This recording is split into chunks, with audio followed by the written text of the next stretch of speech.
Hi, this is Lori Rubenstein, your love advice coach. Today I'm going to be talking to you about divorce. Okay, don't turn this off, just hear me out. Even if you haven't been divorced, what I'm going to ask you to do is pass this along to somebody who you know who has been divorced. And this is why. They might have gone through their divorce already and you think that they're fine, but there's so much to learn about divorce and the process, and the growth actually continues, sometimes 1, 2, 3, sometimes 7 years, sometimes 20 years later. So if this doesn't apply to you, I'm going to ask you to be a great friend or a great relative and pass this video along to somebody who you know might really need the help. You can also put it up on your Facebook site because there are people you don't even know who might need the help. So you might be giving a great gift to somebody. So I wanted to tell you a little bit about who I am and why I'm qualified to talk about this incredibly painful issue called divorce. As I said, my name is Lori Rubenstein and my website is www.transcendingdivorce.com. I was a divorce attorney for 18 years, and after being a divorce attorney, I became a coach, a relationship coach, a divorce coach. I go by a lot of different names, it turns out. And so, of course, you know, you're going to say, oh, as a divorce attorney, she really knows what she's talking about. But it's not just as a divorce attorney. Because I have a story just like you have a story. We all have a story. And it's important for us to speak our stories. My story is that, yes, I was a divorce attorney, and I was one of these people who would go around and say, I have the greatest husband. I had the greatest husband. You know, I was just totally in la-la land about my own marriage. I had the son, I had the daughter. They were 6 and 4 at the time that I went through my divorce. And shockingly, I found out my husband had been cheating on me and, you know, spending like a lot of money that I didn't know he was spending. So you can imagine being a divorce attorney. I was living in a very small town at the time also. I was just humiliated, you know. It's like the story just spread through the whole town, and everywhere I went, I walked around like with my hand over my mouth going, oh my God, it's almost like it was too horrible to talk about. I was in shock. And the interesting thing is, as a divorce attorney, I was I could be judgmental, you know, about other people and feel and wonder, did she really not know? You know, why didn't he know about this? You know, that people somehow knew, they really knew, but they were just acting as though they didn't know what was really going on in their marriages. The truth was, I was totally naive. I really didn't know. So what happened? I went through my divorce, obviously. I was really blessed because, you know, I am a divorce attorney, so I was able to get the divorce through quickly.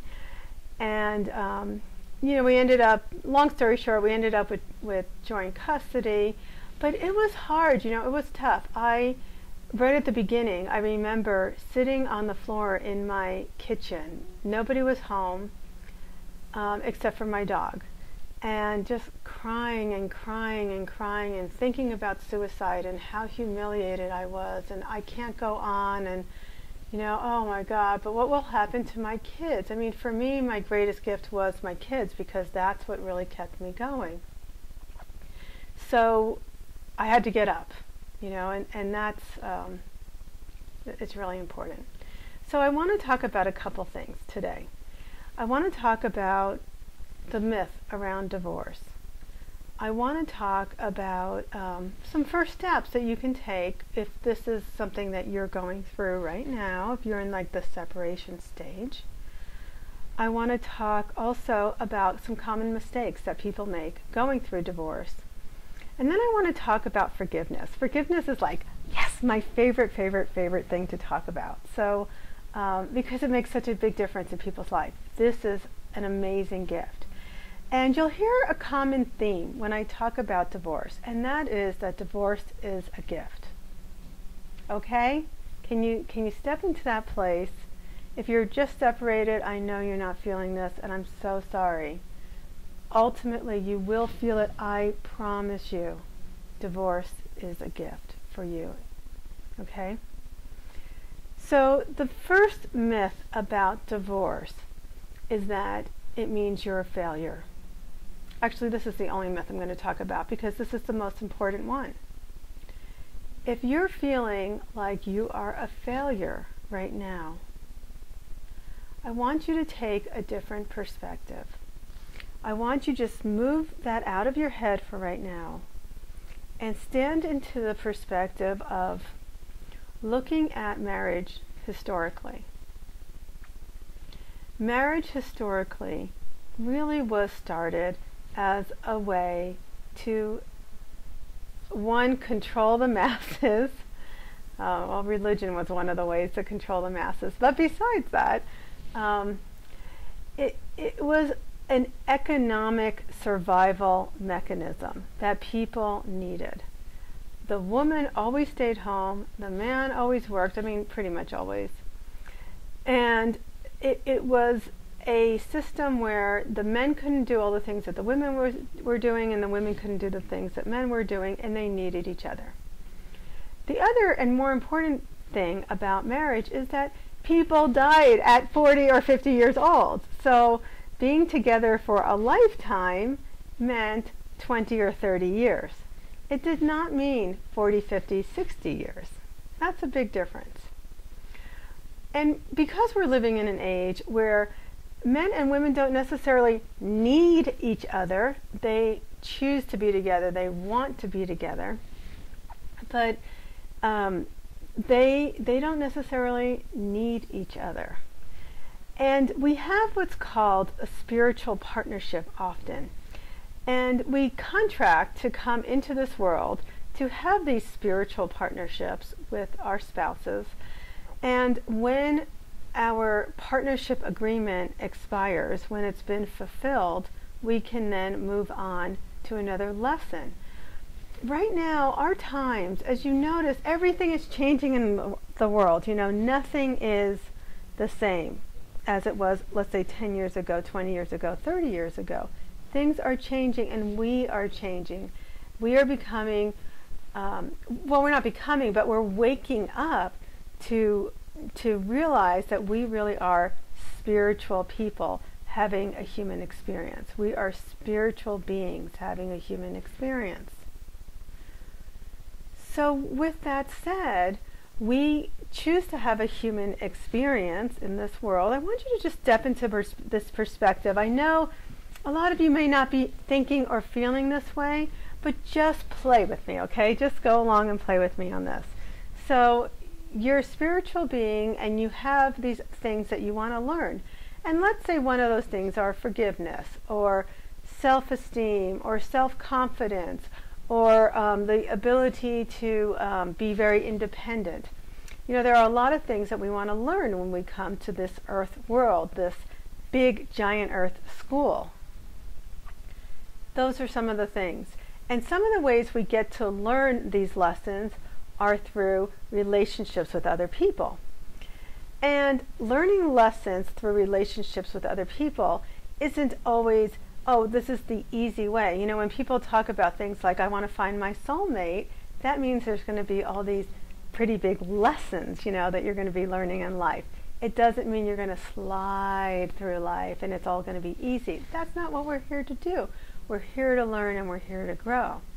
So sometimes you have to go through a marriage and go through some hard times in that marriage and go through divorce. And here's the gift. You know, the gift of that divorce is, who am I? This is when you start asking those really amazing questions. If I'm not so-and-so's wife, if I'm not so-and-so's husband, if, you know, and if I'm not just so-and-so's mother, who am I? What is my life purpose? Do I believe in God? What is my spiritual life about? You know, who am I? These are some really important questions that you start asking. That is the gift of divorce. And that's the gift of spiritual partnerships, that we give the gift of hurting somebody else, putting somebody through their paces, through their changes, making them see really who they are, because they need that growth. And we come into this world for each other as, spiritual partners that really love each other, but we know we're doing this for the purpose of our own soul's growth. I hope you can, even if you're rolling your eyes right now, I hope you can stand into that place and that perspective and take that on.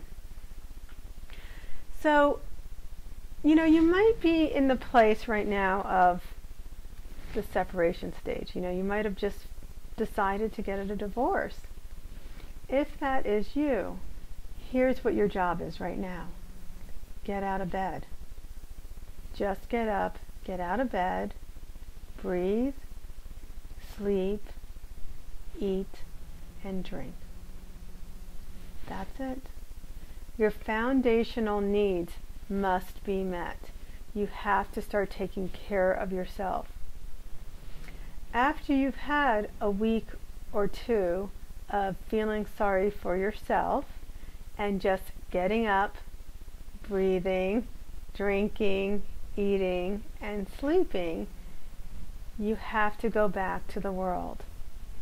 And when we go back to the world, I want to talk about some common mistakes that people make in going back out there into the world.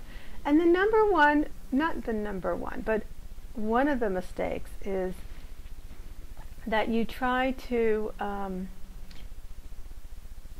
keep everything the same in the house. Like you pretend or you make believe that your spouse is still there. You try to keep everything the same and not face what is going on, especially with the children.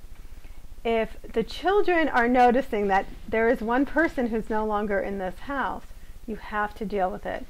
And if you can't talk to them about this because you're too upset, then I would recommend taking them to a child psychologist, somebody who can really help them in a really loving way understand what divorce is. I remember that there's a book called Dinosaur's Divorce, and it's a book for children that also helps explain divorce, so I would recommend that also. The second thing is, and when I was an attorney, I was so big on this. I mean, I would not talk to my clients until I knew that the children were out of the house.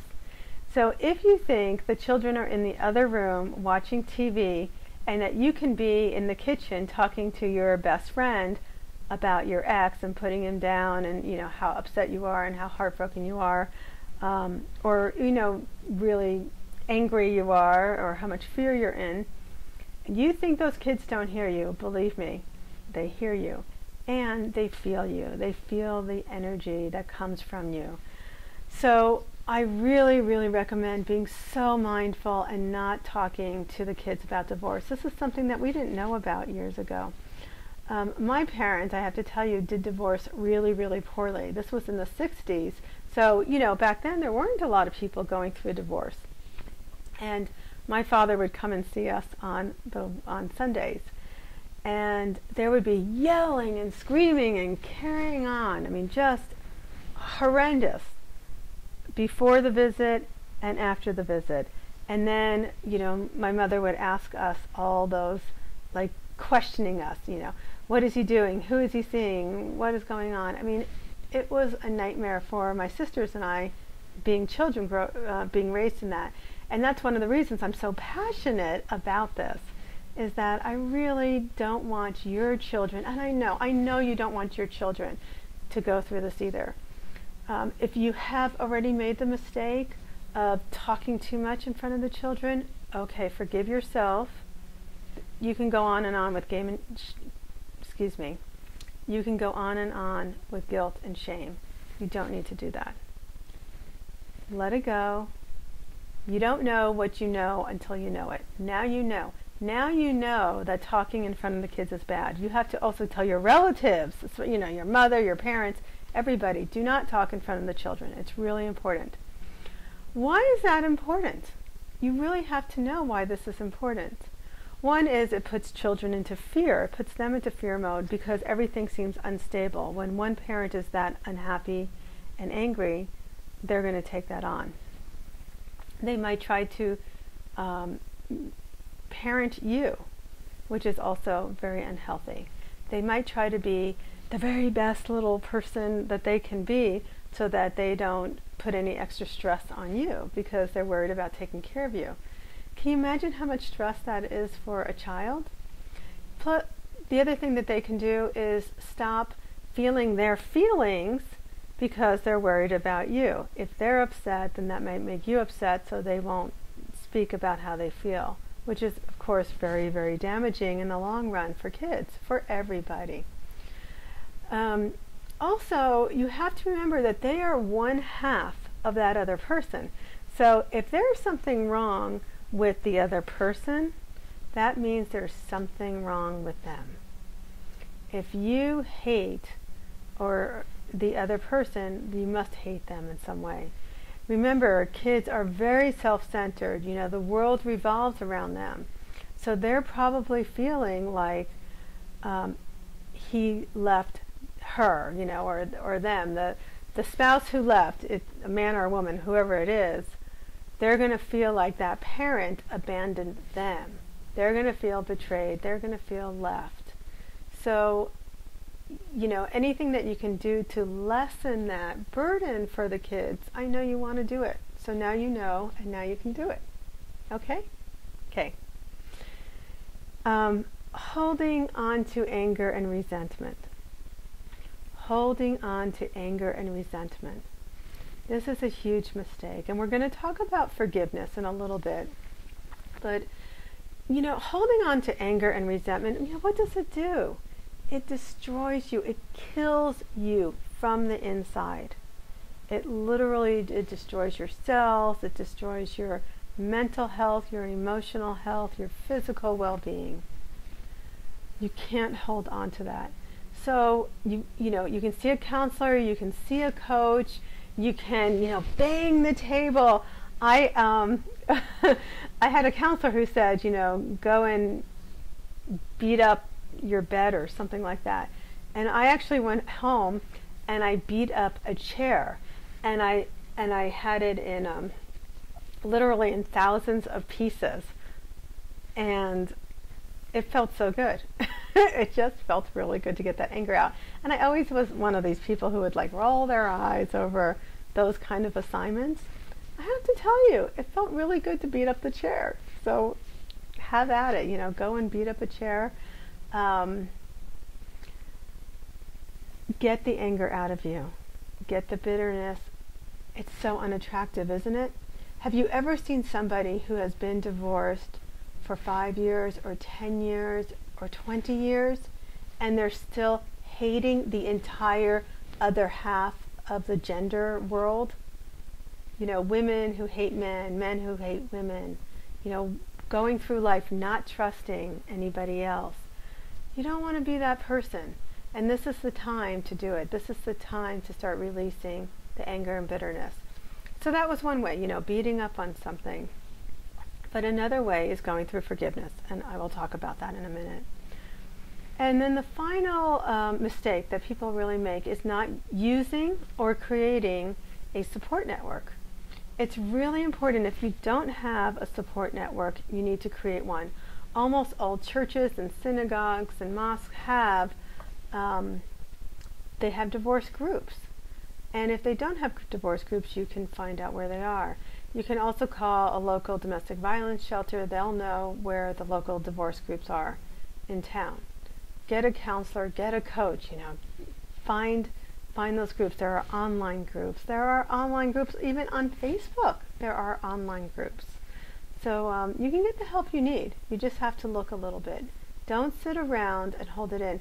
If you have friends and you have family members and you're scared to talk to them, all you need to do is ask them and say, am I being too much of a burden by calling you and talking to you about it? You know, what would work for you? If you want me to hold the calls to under half an hour, I'll respect that and do that. But, you know, get it out of you. Talk to people about it. Sometimes talking to people at work isn't the best idea. You need somebody who you can really talk to when you're home, because that's when you need it the most. You need that kind of support.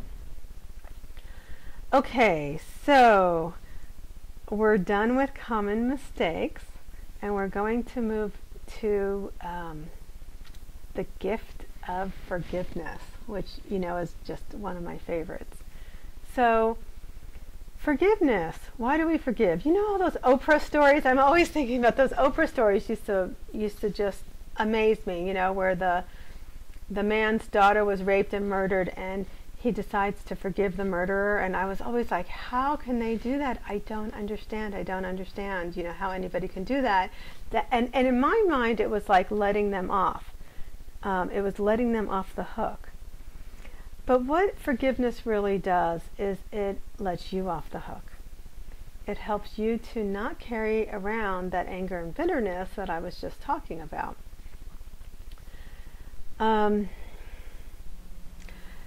So with forgiveness, I'm sorry, I lost my train of thought for a second.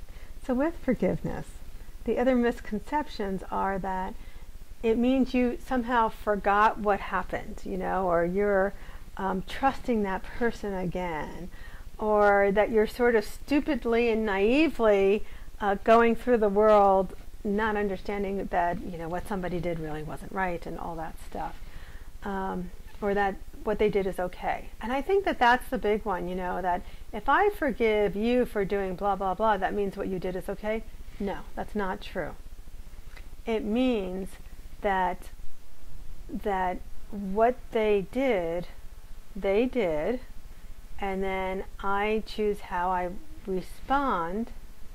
And I might respond by, for example, putting up a boundary, making sure that I'm safe, making sure that I can trust myself in any kind of situation, because that's the real issue. It's not about trusting other people. It's about trusting yourself that you can handle whatever comes your way. So it really has nothing to do with them, but it has everything to do with you. So what I want to tell you about forgiveness, you might be going, well, how do you forgive? How do you forgive? How do you forgive? In my book, Transcending Divorce, I have a really great forgiveness exercise in there. And I have an online course. It's a 28 or 30-day email program where you will actually get a lesson, and then you work on it every day for 28 days. And after we do anything for 28 days, it becomes a habit. So imagine in your life, forgiveness becoming a habit, something you do every day. It's quite a blessing. But one of the things you can do right now, I want to give you something you can do right now that really works. I want you to close your eyes. And I want you to imagine yourself before you came into the world, before you became an earth being. And you and your spouse are souls. And you're in the world before you came to this world. And you're talking to each other. And you're talking about the lessons that you want to learn. And you say, I really want to learn the gift of, whether you say independence, I want to learn the gift of forgiveness, I want to learn the gift of self-esteem and self-confidence. And I'm not sure how I'm going to do that. And your friend, your very close soul friend, your spirit friend says to you, I'll help you do it. What should we do? What do you want to do? What do you want to do this lifetime? And you think about it and you say, I want to come into this world, into the earth world, and why don't we get married, and I'll depend on you financially, okay? And then why don't you start drinking and become an alcoholic? Oh, okay, all right, I can do that for you. And as an alcoholic, you'll become so dysfunctional that you'll end up losing the job, and will be faced with homelessness, or losing our home, and and I'll have to get a job. But all this time, I need to really stand up for myself and to state what my needs are, but I'm so scared of losing you, I won't do anything about it. And then it gets so bad, and at some point we decide to get divorced, and then I have to really grow. Then I have to step up on my own and you know, pull up my big girl panties and, you know, get a job and get out there in the workforce. And I have to start loving myself more, and I have to learn to forgive you. Okay, I know you're going to hate me, and I know that you're going to think I'm such a loser, but I love you so much, honey. I'm going to do that for you. I'm going to be the bad guy. I'm going to come into this world and do this. Okay, yay, yay, yay. And you're hugging and you're kissing each other and you're thanking each other. Imagine that. Imagine that the person who you think is so bad and so terrible is willing to be the bad person so that your soul can grow, so that you can have your growing and your learning experience in this lifetime. Isn't that an incredible gift that somebody would do that for you? So you can turn it around and you can thank them and you can love them and have compassion. So that's one of the things you can do. I hope you like that little, the little soul lesson there. Okay, so where does all of this get you? Here's where it gets you. Peace. Freedom. Freedom. And flexibility in your thinking, which in turn is going to help you become a happier person in every aspect of your life. Imagine your self-esteem and your self-confidence going up because you got divorced. Isn't that amazing? You know, we see all these celebrities who are getting divorced, and you think they must have so much self-esteem, and they're beating themselves up, thinking, what's wrong with me, what's wrong with me? No more what's wrong with me, what's wrong with me. Stay in the place of forgiveness, gratitude, compassion, you know, thanking the spouse for getting you to the place of wherever it is you need to move on to. So you have to figure that out for yourself. Well, I thank you so much for listening to this video. I hope you enjoyed it. And this is Lori Rubenstein, your Love Advice Coach. If you want more information on working with me, buying the book, Transcending Divorce, it's a workbook that helps you get through this process. Just go to my website, www.transcendingdivorce.com, or I have also a relationship website, www.loveadvicecoach.com. Okay, thank you so much for being with me today. I'll talk to you soon. Take care. Bye-bye.